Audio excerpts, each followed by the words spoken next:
अस्सलाम वालेकुम। अज तुहानूं मैं स्टीम रोस्ट करना दसदी हां।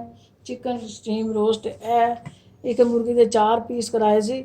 ਉਹਨਾਂ ਨੂੰ ਮੈਂ ਇਹਨਾਂ ਨੂੰ ਕੱਟ ਲਗਾਏ ਸੀ। ਇੱਕ ਮੁਰਗੀ ਦੇ 4 ਪੀਸ ਕਰਾਏ ਸੀ।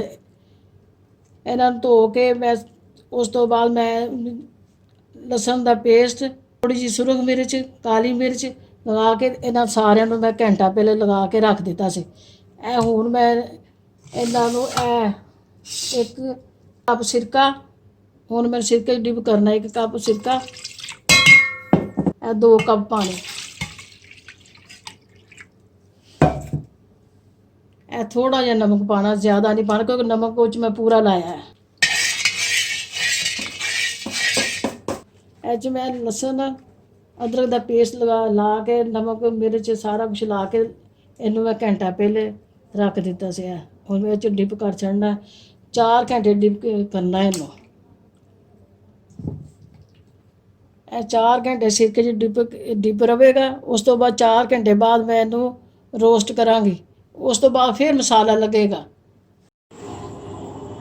मैं हुण ना रोस्ट कर लगी है।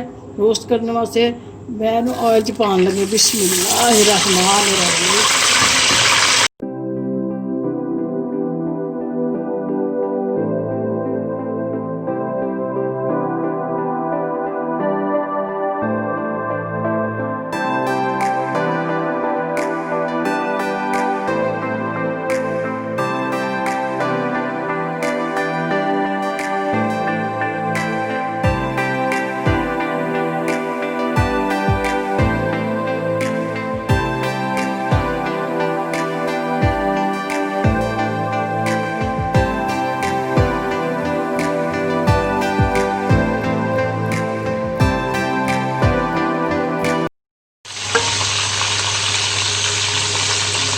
मैंने ना हो गए ने रोस्ट। मैं कढ़न लगी है। बिस्मिल्लाह।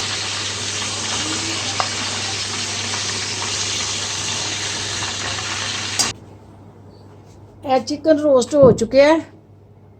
इनू मैं मसाला ला लगी है। 1 कप दही, काली मिर्च, हल्दी, सुरख मिर्च, गरम मसाला, नमक, मैं सारे मसाले ये पान लगी है। 2 नींबुआ का रस, सारे मसाले ये पा देने।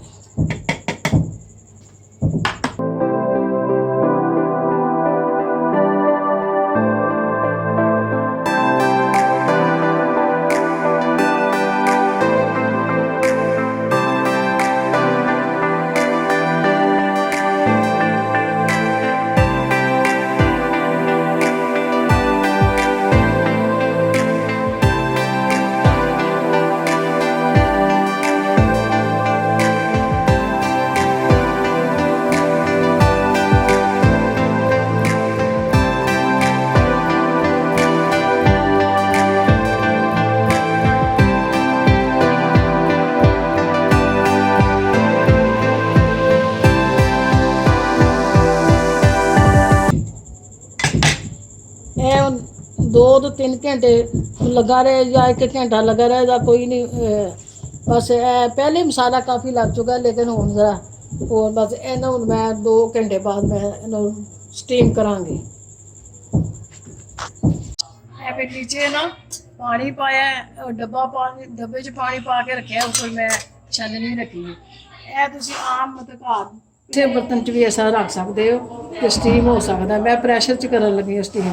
बिस्मिल्लाहिर्रहमान।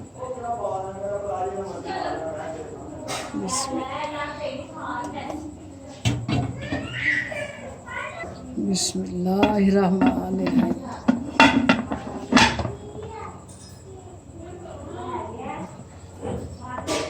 जिसले वेट चलेगा तो 10 मिनट बाद बंद कर देना।